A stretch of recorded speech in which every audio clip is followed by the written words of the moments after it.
বাংলাদেশে যদি আওয়ামী লীগের পতন হয় তাহলে সকল মানুষেরই পতন হয়। এটা অস্থিতিশীল পরিবেশ সৃষ্টি করে তারা সেই সুযোগ কাজে লাগাতে। আওয়ামী লীগ দল আসতে পারে, তাদেরও অধিকার আছে।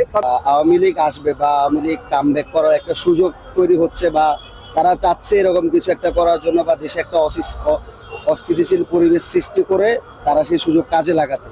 দেখুন, আওয়ামী লীগ শুধুমাত্র একটা ফ্যাসিস্ট দল হিসাবেই কিন্তু বাংলাদেশে এখন চিহ্নিত দল না, তারা কিন্তু গণহত্যাকারী হিসেবে এখন চিহ্নিত। আমরা ৭৫-এ দেখেছি বঙ্গবন্ধু যখন সকল ক্ষমতা পুঞ্জীভূত করতে গিয়েছিল তখন তাকে হত্যা করা হয়েছিল। এরপরে ৭৫ পরবর্তী বর্তমানে যে পরিস্থিতি ছিল, তারা প্রায় ১৬-১৭ বছরে যে দেশের শুধুমাত্র এমন না যে তারা কোনো নির্দিষ্ট পলিটিক্যাল পার্টির উপর তারা অত্যাচার নির্যাতন করেছে, তারা সম্পূর্ণ দেশের ইকোনমি বলুন বা দেশের পলিটিক্যাল যেই বিভিন্ন বাইরের কান্ট্রিগুলোর সাথে সম্পর্ক বজায় রাখা সম্পূর্ণভাবে দেশকে ধ্বংস করে দিয়েছে বলতে গেলে।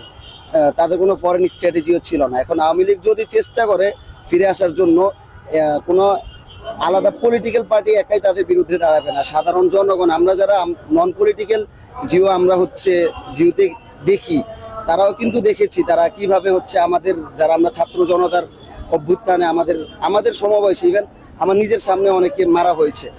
তো এই দিক থেকে চিন্তা করলে আওয়ামী লীগের আমার মনে হয় না বর্তমানে বা আগামী ১০-২০ বছরও সুযোগ হবে যে তাদের পিঠ তুলে দাঁড়ানোর বা বাংলাদেশে ক্ষমতায় আসার। কারণ সাধারণ জনগণের তারা সোজা কথা এখন শত্রু।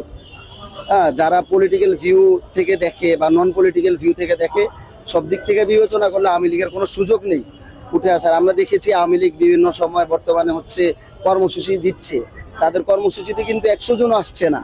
গতকালকে রাত্রে দেখলাম যে ধানমন্ডিতে তারা ঝটিকা মিছিল করছে, তারা কি দৌড় মিছিল যেটাকে বলে আমরা বলি, যে ২ মিনিট দৌড়ে আবার পালিয়ে যাওয়া। এভাবে তো আর একটা দেশে ক্ষমতায় আসা যায় না। তো আমার পার্সোনাল যেটা মনে হয় বা যতটুকু বুঝলাম, আওয়ামী লীগের আসলে সুযোগ নেই।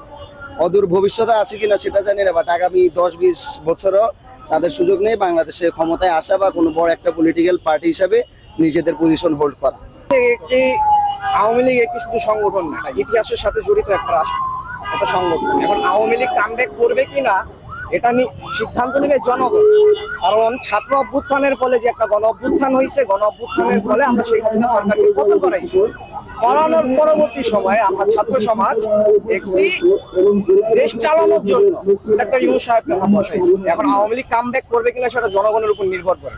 আর আমরা যারা ছাত্র সমাজে আছি, আমার ভাই শহীদ হয়েছে, আমার ভাইয়ের রক্ত ঝরছে, আমার ক্ষোভ আছে আওয়ামী লীগের উপরে, আমার ক্ষোভ আছে ছাত্রলীগের উপরে। সেই কারণে আমি বলবো এটা সম্পূর্ণ জনগণের সিদ্ধান্ত, যে জনগণ কি চায়, আওয়ামী লীগ কি কামব্যাক করবে কি করবে না। তবে হ্যাঁ, একটা কথা আমি বলতে চাই, আহমেদ সভা সাহেব একটা কথা বলছিলেন, বাংলাদেশে যদি আওয়ামী লীগের পতন হয় তাহলে সকল মানুষেরই পতন হয়। এটা তিনি কেন বলছেন সেটা আমি বুঝি না। বইটার নাম আছে, বইটার নাম হচ্ছে বাঙালি মুসলমানের মন। আমি রেফারেন্স সহ দিয়ে দিলাম। ওই আপনার প্রশ্নের উত্তর ওইটাই, আওয়ামী লীগ কামব্যাক করবে কিনা এটা সম্পূর্ণ সিদ্ধান্ত নেবে বাংলাদেশের জনগণ। এখন জনগণ কিভাবে জানাবে সেটা কয়েকটা রাস্তার উপায় আছে, যেমন মানুষ জনসমাবেশ হয়ে বক্তব্য দিতে পারে, সাংবাদিকদের জানাতে পারে, গণমাধ্যমে জানাতে পারে।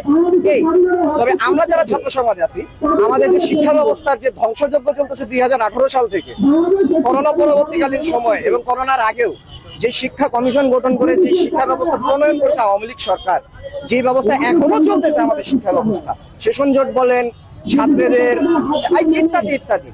তা আমি সাধারণ ছাত্র হিসেবে বলতে চাই যে না, আওয়ামী লীগ দল আসতে পারে, তাদেরও অধিকার আছে। তবে রাজনীতি করতে হলে তাদের রাজনীতির মতো করে রাজনীতি করতে হবে। তবে আমি আওয়ামী লীগকে চাই না। যে জনগণ হিসেবে যদি আমাকে ধরেন, তাহলে আমি বলবো যে না, আমরা একটা বিপ্লব ঘটাইছি। ৫৪ বলেন, ৫২ বলেন, ৬৯-এর গণ অভ্যুত্থান বলেন, ২৪-এর গণ অভ্যুত্থান আমরা ছাত্ররা ঘটিয়েছি। আমরা সেই সরকার পুনরায় চাই না, আমরা পরিবর্তন চাই, সংস্কার চাই। দেশের সংস্কার, প্রশাসনিক সংস্কার, আইনগত সংস্কার, শিক্ষাগত সংস্কার। যেই নীতিতে ১৯৪৭ সালে ব্রিটিশরা দিয়ে গিয়েছিল, সেই নীতি আমরা চাই না। আমরা চাই বাঙালিয়ানা সংস্কৃতিতে আমার বাংলাদেশ আবার পুনরায় জেগে উঠবে, আগাবে আমাদের যুব সম্প্রদায়ের মধ্যে।